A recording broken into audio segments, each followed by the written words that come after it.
Hi friends, कैसे हैं आप लोग। चल रही है पढ़ाई। हम लोग रेनबो सेकेंड का फर्स्ट प्रोज पार्ट पढ़ रहे हैं, इंडियन सिविलाइजेशन एंड कल्चर, जिसको महात्मा गांधी ने लिखा है।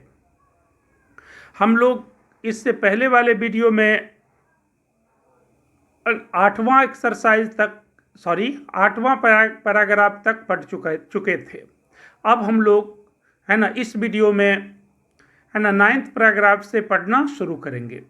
तो मैं आपसे बार बार कहता हूं कि जब आप मेरा वीडियो देखें तो अपनी किताब अपने सामने खोल कर रखें, क्योंकि मैं लाइन बाय लाइन एक्सप्लेन कर रहा हूं। एक एक वर्ड का मीनिंग, एक एक सेंटेंस का मीनिंग, उसका पूरा एक्सप्लेनेशन मैं आपको बता रहा हूं। आप यदि किताब रखेंगे सामने में तो आपके लिए बहुत फायदेमंद होगा, आपको कभी दिक्कत नहीं होगी। एग्जाम में जैसे ही क्वेश्चन देखेंगे इजी वे में बन जाएगा। लेकिन पूरा वीडियो देखिए, है ना, समझिए, लाइन बाय लाइन देखिए। और वीडियो अच्छी लगी तो लाइक कर दीजिए और अपने दोस्तों को भी शेयर कर दीजिए, ताकि उनको भी इसका फायदा मिल सके, है ना। और यदि आप चाहते हैं कि आपके पास यह वीडियो जाते रहे तो आप इस चैनल को सब्सक्राइब कर लें। तो चलिए हम 9th पैराग्राफ से देखते हैं। तो गांधी जी इंडियन सिविलाइजेशन के बारे में क्या कह रहे हैं कि द इंडियन सिविलाइजेशन, भारतीय सभ्यता, as described by me, as means जिस प्रकार, डिस्क्राइब्ड वर्णन किया गया, बाय मी मेरे द्वारा। गांधी जी का कहना है कि भारतीय सभ्यता जैसा कि मेरे द्वारा वर्णन किया गया है, हैज बीन सो डिस्क्राइब्ड, वर्णन किया गया है, उसी प्रकार वर्णन किया गया है, बाय इट्स वॉटरीज, है ना, इसके वॉटरीज के द्वारा। ये वॉटरीज क्या होता है दोस्तों? प्रशंसक, समर्थक। गांधी जी कहते हैं मैंने भारतीय सभ्यता का वर्णन किया है, भारतीय सभ्यता का चर्चा किया है, और जिस प्रकार मैं चर्चा किया हूँ, शायद जितने भी भारतीय सभ्यता के समर्थक हैं, प्रशंसक हैं, इस सभ्यता का वर्णन मेरे ही तरह किया है। अर्थात गांधी जी जिस तरह वर्णन किए हैं उसी तरह सभी भारतीय सभ्यता का वर्णन किए हैं, है ना। तो चलिए अब आगे वाले लाइन में गांधी जी का क्या कहना है। In no part of the world, दुनिया के किसी भी भाग में नहीं, एंड अंडर नो सिविलाइजेशन, और किसी भी सभ्यता में नहीं, have all man attend perfection, कि आदमी, सभी आदमी संपन्नता या पूर्णता को प्राप्त किया है। गांधी जी का कहना है दुनिया के किसी भी हिस्सा में नहीं, विश्व के किसी भी भाग में नहीं, और किसी भी सभ्यता में नहीं, सभी आदमी संपन्न रहे हैं या संपन्न हुए हैं या संपन्न होंगे, है ना। आज तक जितनी भी सभ्यताएं बनी है, हुई है, चाहे हमारे देश की हो या दुनिया के किसी भी देश की हो, तो किसी भी सभ्यता में और किसी भी देश में सभी आदमी समान रूप से संपन्न नहीं होते हैं। कुछ गरीब होते हैं, कुछ अमीर होते हैं, किसी के पास अपार धन होता है, काफ़ी संपत्ति होता है, लेकिन कुछ के पास इन सबों का बहुत अभाव रहता है। तो ये हर सभ्यता में होता है ना, हर देश में होता है, दुनिया के हर भूभाग में होता है। ये भारत की ही बात नहीं है, लगभग विश्व के सभी भागों में ऐसा होता है। फिर देखिए आगे, the tendency of Indian civilisation, tendency मतलब होता है प्रवृत्ति या स्वभाव या आचरण या मनोवृत्ति। कहता the tendency of Indian civilisation, भारतीय सभ्यता की जो टेंडेंसी है, इज टू एलिवेट, एलिवेट मतलब बढ़ावा देना, आगे करना, द मॉरल बीइंग्स, नैतिकता को। कहता है कि यदि भारतीय सभ्यता की, है ना, बात करें, उसकी टेंडेंसी की बात करें, उसके प्रकृति की बात करें, उसके स्वभाव की बात करें, तो ये भारतीय सभ्यता में नैतिकता को बढ़ावा दिया जाता है। That of the western civilisation, और पश्चिमी सभ्यता में, is to propagate immorality, propagate मतलब भी बढ़ावा देना, और इमोरलिटी मतलब अनैतिकता, है ना, इमोरलिटी मतलब अनैतिकता। गांधी जी का कहना है कि भारतीय सभ्यता का स्वभाव रहा है कि नैतिकता को बढ़ावा देना, नैतिकता को आगे बढ़ाना, लेकिन ये वेस्टर्न सिविलाइजेशन जो है, पश्चिमी सभ्यता जो है, इसकी प्रवृत्ति है अनैतिकता को बढ़ावा देना, है ना। फिर देखिए आगे, द लेटर इज गॉडलेस, यानी ये पश्चिमी सभ्यता जो बाद में जिसकी चर्चा गांधी जी किए हैं, वो कहते गॉडलेस है, ईश्वर विहीन है, यह नास्तिक है, इसमें ईश्वर का कोई अस्तित्व नहीं है। द फॉर्मर, फॉर्मर मतलब इंडियन सिविलाइजेशन जिसकी चर्चा गांधी जी अभी तुरंत पहले किए हैं, and the former is best, है ना, पहले की सभ्यता अर्थात भारतीय सभ्यता बेस्ट है, आधारित है इन ए बिलीफ इन गॉड, ईश्वर में विश्वास पर, और भारतीय सभ्यता ईश्वर में विश्वास पर आधारित है ना। सो अंडरस्टैंडिंग, इतना समझने योग्य है, एंड सो बिलीविंग, इतना विश्वसनीय है। ये भारतीय सभ्यता है ना, समझने योग्य है, विश्वास करने योग्य है। इट बिहोव्स, यह शोभा देता है। इट बिहोव्स मतलब शोभा देना, इट मतलब तो यह जानते ही हैं, इट बिहोव्स यह शोभा देता है, एवरी लवर ऑफ इंडिया, है ना, भारत के प्रत्येक प्रेमी को, टू क्लिंग जुड़े रहना, to the old Indian civilisation, प्राचीन भारतीय सभ्यता से, है ना, भारत के प्रत्येक प्रेमी को यह शोभा देता है, उनको यह जरूरी है कि वह प्राचीन भारतीय सभ्यता से जुड़े रहें। किस प्रकार जुड़े रहें? इवन एज, जिस प्रकार ए चाइल्ड, एक छोटा बच्चा, क्लिंग्स, चिपके रहता है, टू द मदर्स ब्रेस्ट, अपनी माँ के छाती से, जिस प्रकार एक छोटा बच्चा अपनी माँ के छाती से चिपके रहता है, उसी तरह हम सबों को, भारत के प्रत्येक प्रेमी को प्राचीन भारतीय सभ्यता से चिपके रहना चाहिए, उससे जुड़े रहना चाहिए, है ना। तो दोस्तों, इस पैराग्राफ में आपने देखा गांधी जी हमें सुझाव दिए हैं, हमें सलाह दिए हैं कि हमें अपनी सभ्यता को किसी भी कीमत पर, किसी भी हाल में नहीं छोड़ना चाहिए। इसमें उसने ये भी बताए कि भारतीय सभ्यता में नैतिकता को बढ़ावा मिलता है, जबकि पश्चिमी सभ्यता में अनैतिकता को बढ़ावा मिलता है। इसलिए हम सबों को नैतिकता की ख्याल से अपनी सभ्यता से जुड़े रहना चाहिए। 10 नंबर में, I am no hater of the west, hater मतलब नफरत करने वाला, वेस्ट मतलब पश्चिम।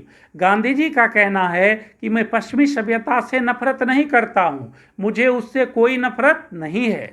आई एम थैंकफुल, थैंकफुल मतलब आभारी, मैं आभारी हूँ, टू द वेस्ट, पश्चिमी सभ्यता का, कहता मैं पश्चिमी सभ्यता का आभारी हूँ, है ना। For many a things, for मतलब क्योंकि या चूंकि, मैनी ए थिंग्स कई बातें, आई हैव लर्नड मैंने सीखी है, फ्रॉम द वेस्टर्न लिटरेचर, पश्चिमी साहित्य से। गांधी जी का कहना है मैं पश्चिमी सभ्यता से नफरत नहीं करता हूँ, मैं तो पश्चिमी सभ्यता का आभारी हूँ, क्योंकि पश्चिमी साहित्य से मैंने बहुत कुछ सीखा है, ढेर सारा ज्ञान अर्जित किया है। बट लेकिन आई एम थैंकफुल, लेकिन मैं आभारी हूँ, टू मॉडर्न सिविलाइजेशन, आधुनिक सभ्यता का। गांधी जी का कहना है कि मैं आधुनिक सभ्यता का, है ना, आभारी हूँ, फॉर टीचिंग मी, मुझे सिखाने के लिए, डैट की। गांधी जी कहते हैं ये आधुनिक सभ्यता का मैं आभारी हूँ क्योंकि इसने मुझे सिखाया है, इसने मुझे ज्ञान दिया है। क्या क्या ज्ञान दिया? इफ, यदि, आई वांट, मैं चाहूँ, इंडिया, भारत को, to rise to its fullest height, कि भारत सर्वोच्च शिखर पर पहुँचे, है ना, सर्वोच्च ऊंचाई पर पहुँचे, दुनिया के तमाम देश से आगे चले। यदि मैं चाहूँ कि भारत दुनिया में सबसे आगे चले, है ना, तो I must tell my countryman, तो मैं अपने देशवासियों को बता देना चाहता हूँ, फ्रैंकली, साफ साफ, खुले दिल से, कि मैं अपने देशवासियों को खुले दिल से बता देना चाहता हूँ, डैट की after years and years of experience, वर्षों के अनुभव के बाद, ऑफ मॉडर्न सिविलाइजेशन, आधुनिक सभ्यता के वर्षों का जो अनुभव है मुझे, उसके बाद I have learn to one lesson, मैंने एक शिक्षा सीखा है, एक ज्ञान सीखा है, फ्रॉम इट, इससे, पश्चिमी सभ्यता से, पश्चिमी साहित्य से। गांधी जी एक ज्ञान सीखे हैं, क्या, है ना, एंड दैट इज दैट, और वो यह है कि वी मस्ट शन मतलब दूर रखना, SHUN, देखिए, है ना, है ना, पैराग्राफ 10 के है ना लास्ट लाइन है, शन मतलब दूर रखना, इट से एट ऑल कोस्ट हर कीमत पर, कि भारत को यदि सर्वोच्च ऊंचाई पर ले जाना चाहें तो हमें पश्चिमी सभ्यता से या आधुनिक सभ्यता से अपने देश को हमेशा के लिए दूर रखना होगा, तब हम अपने देश के प्राचीन गौरव को प्राप्त कर सकेंगे। दोस्तों, आप तो जानते हैं हमारा देश जगत गुरु कहलाते थे, है ना, हमारा देश है ना, हमारे देश को सोने की चिड़िया कहा जाता था, लेकिन कहाँ चला गया, सब खत्म हो गया। जैसे जैसे यहाँ की सभ्यता नष्ट हुई वैसे वैसे हमारे देश का पतन होता चला गया। इस तरह यदि हम अपने देश के प्राचीन गौरव को यदि प्राप्त करना चाहते हैं तो हमें अपनी सभ्यता और संस्कृति से जुड़े रहना होगा, उसको अपनाए रहना होगा।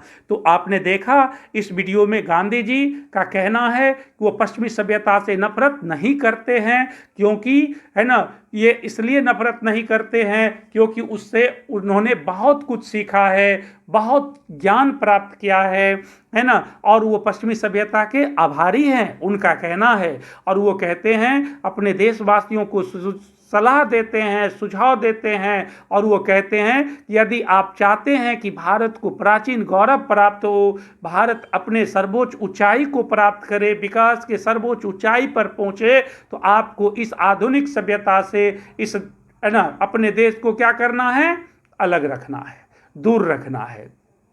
तो चलिए 11 नंबर में हम देखते हैं कि गांधी जी क्या कहते हैं।